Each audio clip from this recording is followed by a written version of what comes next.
अस्सलाम वालेकुम, आदाब। उम्मीद करता हूँ आप लोग ठीक होंगे। मैं बिल्कुल ठीक हूँ।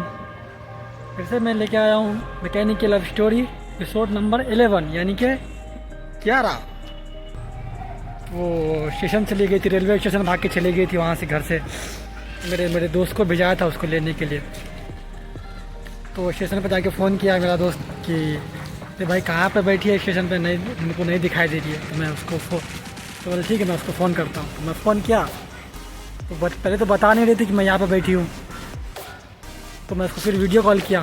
मैं उसको फ़ोन लेके गया था, फ़ोन दिया था मैं उसको जब पता ना शादी फिक्स हुई थी।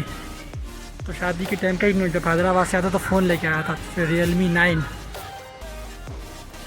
तो फ़ोन लेके आया था, फ़ोन लेके आया था मैं उनके लिए। तो फिर वीडियो कॉलिंग किया तो वैसा उसको पीछे का जो लोकेशन था वो देखा। तो मैं बोला अरे, फिर बोला कि पागल बता क्यों नहीं रही है कहाँ पर बैठ के। बोले तो फिर पीछे का लोकेशन देख के हमको मालूम पड़ गया कि यहाँ पर बैठे। तो मैं बोला बताया दोस्त को फिर फ़ोन करके कि वहाँ जा, वहाँ पे कुछ बैठने की जगह है ना, अल्लाह वहाँ पे बैठी हुई है, वहाँ पे देख। फिर वहाँ गया तो देखा, उसको समझाया। मैं तो ऑलरेडी समझा चुका था उसको, वो भी समझाया। उसके बाद बोला चलो चलो चलो, तो नहीं जाएंगे। तो अरे बोला कि अरे बोला है ना नूर आलम के आएंगे, आ जाएगा, चलो टेंशन मत लो। तो ठीक है। तो कब की भतीजी कि क्या ना, मेरे दोस्त की भतीजी थी गाड़ी पे बैठी हुई, मेरा दोस्त और तीनों मिलके फिर घर पे आए। तो फिर वो घर पे आए तो उसकी माँ खतरनाक बहुत सारी गाली दी उसको, मर जाती, ये करती वो करती। वो सब सुन ली, फिर मेरे से बात करने लगी घर पे आकर। देखो मैं बोल रही थी मेरे को किस लिए मैं नहीं आ रही थी ना, वहीं मर जाती तो अच्छा था। तो वो फिर से गाली देना स्टार्ट कर दिए, करना स्टार्ट कर दिए। बोला छोड़ो यार, बर्दाश्त कर लो थोड़ी दिन, तुम ध्यान मत दो उसकी बातों पर, ध्यान ही मत दो। तो आज तक फ़र्क हो रहा हो, तुम बात करती रहो, जो बोलना है तुम मुझे बोलती रहो। फिर उसकी हम लोगों की उसके बाद बात होती रही। उसकी माँ गाली देती रही, कभी भी हमेशा गाली देती थी वो, गाली देना उसकी तो आदत सी बन गई थी, रेगुलर आदत बन गई। जो मान लो भाई उसका कलमा, सुबह में उठना गाली देना, रात में सोना गाली देना। हम दोनों की आदत पड़ गई थी। सुबह में सो के उठना, पहले उसको फ़ोन करना, उससे बातें करके, बात करते करते सब काम करना है मेरे को। उसके बाद मुँह हाथ धोना, नहा के काम पे चले जाना, नाश्ता वाश्ता बना के ना, टिफिन लेकर। उसके बाद वो भी बिज़ी हो जाती थी अपने कामों में, घर के कामों में। फिर रात हुई, फिर दिन में कोई टाइम फ्री मिला तो बात करते थे। लेकिन इतनी भाई इमोशनली हम लोग इतना कनेक्ट हो गए थे ना, हर 2 से 3 घंटे के बाद ऐसा होता था कि अरे फ़ोन नहीं की, 3 घंटा हो गया। जैसे मैं याद करता था उसका फ़ोन आ जाता था, कभी कभी वो याद करती तो मैं फ़ोन कर देता था। इमोशनली हम लोग बहुत कनेक्ट थे, बहुत ज़्यादा कनेक्ट थे, बहुत ज़्यादा। ऐसा होता था कि मैं कभी भी मैं सोचता रही यार 2 घंटा हो गया अभी तक फ़ोन नहीं की, वो पता नहीं क्या हुआ होगा। मैं फ़ोन करने जाता था, वो फ़ोन कर देती थी। अरे हम लोग परेशान होता था। अरे वाकई एकदम 100% याद करता था, आ जाता था फ़ोन उसका मेरे पास। उसके बाद कंटिन्यू हम लोग ऐसे करते। तो रमज़ान करीब आ गया तो मेरी तबीयत थोड़ी ज़्यादा ख़राब हो गई। मेरे को डॉक्टर के पास मैं घूम जा ही रहा था ऑलरेडी। तो डॉक्टर हैदराबाद में कौन सा ऐसा डॉक्टर नहीं है जिसके पास नहीं गया होगा, गैस्ट्रोलॉजिस्ट, पेट का डॉक्टर। एक हैदराबाद में सबसे बड़ा हॉस्पिटल है गैस्ट्रोलॉजिस्ट का, वहाँ पे एशियन हॉस्पिटल है। यहाँ पे जाना बोले तो कम से कम 20 से 25 हज़ार रुपये खर्चा करना एक बार में। मैं जाता था, पहली बार गया तो 22 हज़ार रुपये लगे थे, दोबारा 18 हज़ार रुपये लगे थे। 3 महीने कंटिन्यू गया, करीब मेरे को 62-63 हज़ार रुपये खर्चे हुए थे वहाँ पे। किसको भी नहीं मालूम क्या प्रॉब्लम है, नहीं है, क्यों पेट भारी रह रहा, गैस क्यों बन रही है, खाना क्यों नहीं हजम हो रहा, किसी डॉक्टर को नहीं मालूम। टेस्ट कराते जा रहे हैं, दवा देते जा रहे हैं, टेस्ट कराते जा रहे हैं, दवा देते जा रहे हैं। ऐसी मसला चल रहा था। तो मेरी तबीयत रमज़ान करीब हो गया, मेरी तबीयत कुछ ज़्यादा ख़राब हो गई। तो मेरे घर के लोग, मेरी मम्मी भाई, मेरी मम्मी, मेरी भाभी, वो लोग भी हैदराबाद आ गए। उन लोगों को मालूम पड़ा कि तबीयत ख़राब हो गई, तो वो लोग भी हैदराबाद आ गए। तो उसकी भी माँ उससे बहुत झगड़ा करती थी। तो उस टाइम वो कहा कि वो अपनी चाची के यहाँ चली गई। उसकी चाची को कुछ डिलीवरी होने वाला था, ऐसा कुछ था। तो चाची के यहाँ चली गई वो। तो मेरे को बताई कि ऐसा ऐसा है। तो वहाँ चाची बोल रही आने के लिए, चली जाऊँगी तो कम सुकून से तो रहूँगी। ये डेली का मेरी माँ कहीं किच करती, झगड़ा करती है, उससे तो अच्छा रहेगा। ये बात भी सही है, चली जाओ, बेस्ट है। चली गई वो। फ़ोन तो था ही उसके पास, लेकिन उसका दिल वहाँ पे भी नहीं लगा। बोलते ना, उसको भी आदत पड़ गई थी झगड़ा, उसकी माँ के बगैर उसको भी रहा नहीं जाता था। लेकिन झगड़ा भला ही करती थी, लेकिन माँ तो माँ होती है। उसके बाद उसको भी नहीं, वो थोड़े दिन 10-15 दिन वहाँ पे रही, फिर वहाँ से भी चाची के यहाँ से भी आ गई, उसको भी वहाँ अच्छा नहीं लगा। फ़ोन तो था ही, डेली हम लोग बात करते ही थे। सुबह यानी कि नींद खुलती उसको फ़ोन करते, या फिर उसका फ़ोन आता तो मेरी नींद खुलती थी। रात में सोते थे, जब वो नींद लग जाती या फिर फ़ोन करता था, या फिर तब लास्ट टाइम में ठीक है सो जाओ, नींद आ रही बोल के फ़ोन करता था। रमज़ान स्टार्ट होगा, रमज़ान में वहाँ चली गई थी, मेरी भी तबीयत कुछ ज़्यादा ख़राब हो गई थी, तो हम लोग बात करना थोड़ा कम कर दिए। पर डॉक्टर के पास भटक रहा था, यहाँ वहाँ सब जगह भटका। किसी डॉक्टर के पास इलाज नहीं था भाई।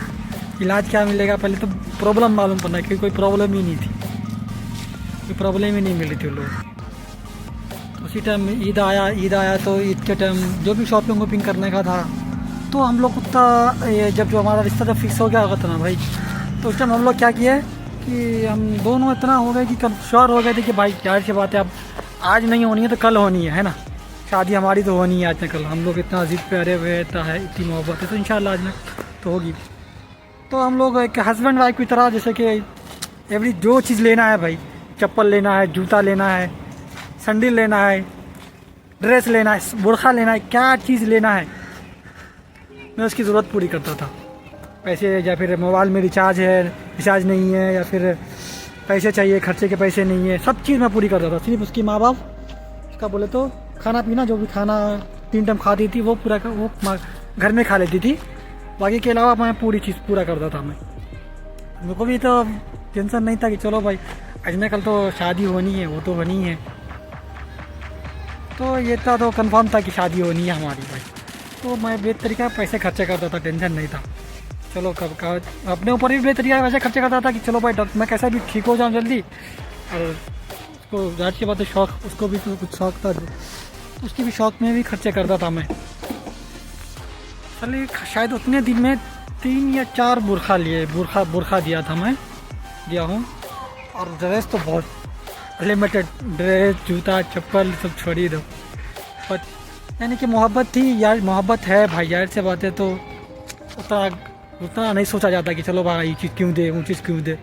चाहिए ठीक है ले लो, कोई चीज़ चाहिए ठीक है, ये हफ्ते में आगे हफ्ते में ले लो, ठीक है। कोई ड्रेस है ऑनलाइन पसंद आया, मीशो या फ्लिपकार्ट पे ऐसी कोई जगह है यहाँ पर ड्रेस पसंद आ गया, ठीक है, ये हफ्ता नहीं आगे हफ्ता ऑर्डर कर दो, ले लोगे, आ जाएगा तो मैं पेमेंट कर दूँगा, ठीक है। या फिर मैं पैसे भेज देता था, महीने को तो मैं कंपलसरी पैसे भेजता था मैं खर्चे के लिए उसको। रमज़ान भी मेरा बहुत ख़राब गया था उस टाइम, बहुत ज़्यादा तबीयत ख़राब हो गई थी। इसके बाद फिर 1-2 डॉक्टर के पास गया तो वो बहुत ज़्यादा परहेज़ ही बता दिए, लेकिन परहेज़ खाने से मैं बहुत बेहतर हो गया। तो फिर मेरी अम्मी वो लोग बोली कि चलो गाँव चले जाएंगे ईद के बाद से, चल तेरी तबीयत थोड़ी बेटर दिख रही है तो काम कर, धीरे धीरे सब चीज़ खाना स्टार्ट कर, ठीक है, चिकन मसाले का आइटम सब खाना स्टार्ट कर, उसके बाद धीरे धीरे स्टार्ट कर, उसके बाद चल शादी कर ले जाके। मैं बोला ठीक है। तो उसके अब्बा से बात हुई तो उसका अब्बा बोला मेरी अम्मी को कि मैं अभी कुछ नहीं बात कर सकता हूँ, मैं बकरीद के टाइम मैं गांव जाऊँगा ना तो मैं शायद बात करूँगा। तो हम लोग सोचे ठीक है, बकरीद के टाइम की बात थी तो ठीक है, बकरीद टाइम बात की जाएगी, बकरीद के बाद। उसके बाद फिर मैं चिकन वकन खाने लग गया तो फिर से मेरी तबीयत ख़राब हो गई। कुछ समझ में नहीं आ रहा था उसका क्या है, नहीं है प्रॉब्लम। फिर से मेरी तबीयत ख़राब, फिर यहाँ वहाँ डॉक्टर के पास भटकना, फिर डॉक्टर को मालूम पड़ा कि ये साली परहेज पे ही जीने लग गया। मैं दवा खा रहा था, परहेज पे ही कंपलसरी रहने लग गया। 2-3 ही आइटम 4 आइटम जो था जो मैं खाता था, मूंग की दाल, कद्दू, लौकी, तुरई, ये सभी चीज़ खाता था बस, उसके अलावा कुछ नहीं खाता था मैं। तो ऐसे ही हम लोग की बातचीत होते करीब 2-3 महीना और गुजर गया। बोले तो बकरीद करीब आ गया था। फिर मेरी अम्मी फ़ोन की उसके अब्बा को कि क्या हुआ शादी कब करना है। तो जाहिर सी बात है आज ना कल तो करना ही है, इस तरह से दोनों तो मान ही नहीं रहा है, तो कर दो शादी, सबसे बेस्ट रहेगा।